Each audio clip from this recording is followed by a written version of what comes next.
Iran के हमलों को देखकर ट्रंप का दिमागी बैलेंस लगता है बिगड़ चुका है। कभी ट्रंप मीडिया के सामने कहता है कि हम तो ईरान में तख्ता पलट चाहते ही नहीं हैं, हमने तो ऐसा कभी बोला ही नहीं।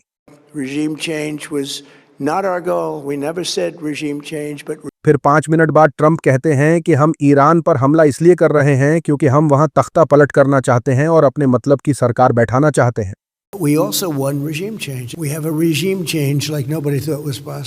लेकिन ईरान के हमलों को देखकर ट्रंप ने खुद को कमरे में बंद कर लिया है। अपनी सरकार में बड़े बड़े सेना के अधिकारियों को इस्तीफा देने के लिए मजबूर कर दिया है। हालत ऐसी हो गई है कि ट्रंप ने अपनी वीकली छुट्टी कैंसिल कर दी है। व्हाइट हाउस से मिली जानकारी के मुताबिक ट्रंप इस दौरान व्हाइट हाउस में ही रहकर बंद कमरे में मीटिंग्स में शामिल होंगे। साथ ही साथ खबर निकलकर आ रही है अबू धाबी से। ईरान ने अबू धाबी में मिसाइल हमला किया है। इस हमले में 5 इंडियंस के साथ 12 लोग घायल हुए हैं। अबू धाबी में एयर डिफेंस सिस्टम के एक मिसाइल को इंटरसेप्ट करने के बाद उसका मलबा रिहायशी इलाके में गिरा है, जिसके चलते 12 लोग घायल हो गए। इनमें 5 भारतीय नागरिक भी शामिल हैं। अमेरिका एयर स्ट्राइक के बावजूद ईरान के पलटवार करने की ताकत में कमी नहीं हो रही है। अमेरिका के फाइटर जेट, टोही विमान और मार्क हेलीकॉप्टर ईरान की हवाई सीमा में जाते ही दफन हो रहे हैं। हेलीकॉप्टर अमेरिका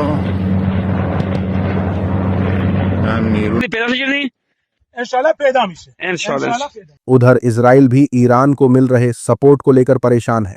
दावे कर रहा है कि रूस भी ईरान को S-500 सिस्टम सप्लाई कर रहा है। ये ऐसा सिस्टम है जो दुश्मन की मिसाइलों और एयरक्राफ्ट को एक ही झटके में तबाह कर सकता है, यानी आसमान में ही काम तमाम। उसी के साथ ईरान के विदेश मंत्री अब्बास अरक्ची के हवाले से खबर सामने आई है। अब्बास अरक्ची ने दावा किया है कि जर्मनी जो है वो 2 तरह की बातें कर रहा है। एक तरफ तो जर्मन चांसलर कहते हैं कि इजराइल डर्टी जॉब कर रहा है, दूसरी तरफ वही जर्मन चांसलर उस डर्टी जॉब को सपोर्ट भी कर रहे हैं। That Israel is doing as the German chancellor called a dirty job, and by the way, they supported that dirty job. Iran के विदेश मंत्री ने कहा है कि इस तरह की बातें करके जर्मनी खुद को दुनिया के सामने एक्सपोज कर रहा है। यह बेहद शर्मनाक रवैया है।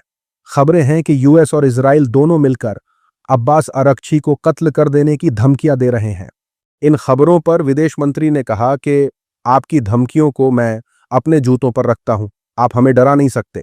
अगर डर गए होते तो इस जंग में शामिल नहीं होते, ना ही हमारे सुप्रीम लीडर और तमाम लोग शहादत पाते। हम मौत से नहीं डरते बल्कि अपने मुल्क की हिफाजत में उसे गले लगाते हैं। झुकना हमारे खून में नहीं है, हमारे खून में शहादत है। साथ ही साथ ट्रंप ईरान से जंग रोकने के लिए मिन्नतें कर रहा है। ट्रंप ईरान से बोल रहा है कि सिर्फ 2 दिन की मोहलत दे दो, ज्यादा नहीं। हम अपनी करवट तो बदल लें, लेकिन ईरान ने ट्रंप की इस मांग को खारिज कर दिया है। ट्रंप हर पैंतरा अपना रहा है जिससे ईरान मान जाए। ट्रंप का कहना है कि ईरानी लोग बहुत ही पावरफुल हैं और मैं उनका सम्मान करता हूं। ईरान के साथ बातचीत करने का समय आ गया है। इसके जवाब ईरान अमेरिका को ट्रोल कर रहा है, बोल रहा है कि बातचीत को छोड़िए, आप तो अमेरिका में तख्ता पलट का जश्न मनाइए, अमेरिका को फिर से ग्रेट बनाइए। ईरान की फौज का कहना है कि उसने एक अमेरिकी A-10 जहाज गिरा दिया। इससे पहले खबरें आई थीं कि जुमे के दिन मिडिल ईस्ट में अमेरिकी एयरफोर्स का एक और लड़ाकू जहाज भी गिर गया है। अभी तक पेंटागन और व्हाइट हाउस की तरफ से कोई बयान नहीं आया है। खबर है अमेरिकी मीडिया के हवाले से। अमेरिकी मीडिया अब यह बता रहा है कि एक अमेरिकी अफसर के मुताबिक जो जहाज गिरा था उसके पायलट को ढूंढने और बचाने के लिए जो 2 अमेरिकी हेलीकॉप्टर गए थे उन पर ईरान की तरफ से गोलीबारी हुई और उन्हें निशाना बनाया गया। रिपोर्ट्स के मुताबिक ये हेलीकॉप्टर उसी रेस्क्यू ऑपरेशन में लगे थे और उन पर हमला हुआ। हालांकि उनमें सवार लोग महफूज बताए जा रहे हैं। यह भी कहा जा रहा है कि ईरान में पायलटों को बचाने के अमेरिकी ऑपरेशन में इजराइल ने साथ देने से इनकार कर दिया है। ईरान का कहना है कि अमेरिका का एक पायलट उसके कब्जे में है और उसने एक F-15 फाइटर जेट मार गिराया है। अमेरिका में मौजूद 100 से ज्यादा इंटरनेशनल कानून के माहिरीन ने एक खुला खत साइन किया है जिसमें उन्होंने अमेरिका और इजराइल के ईरान पर किए गए फौजी हमलों की मजम्मत की है। उनका कहना है कि ये हमले UN चार्टर के खिलाफ हैं और मुमकिन है कि इन्हें जंगी जुर्म भी माना जाए। ईरान के खातम अल-अंबिया मरकजी हेडक्वार्टर के स्पोक्स पर्सन इब्राहिम जुल्फघारी का कहना है कि जो अमेरिकी जहाज गिराया गया है वो इस बात की निशानी है कि प्रेसिडेंट ट्रंप का यह दावा गलत था कि अमेरिका ने ईरान का एयर डिफेंस सिस्टम तबाह कर दिया है। यह खबर देखिए, ट्रंप दावे कर रहा था हम जहां चाहें उड़ रहे हैं, कोई भी हम पर गोली नहीं चला सकता।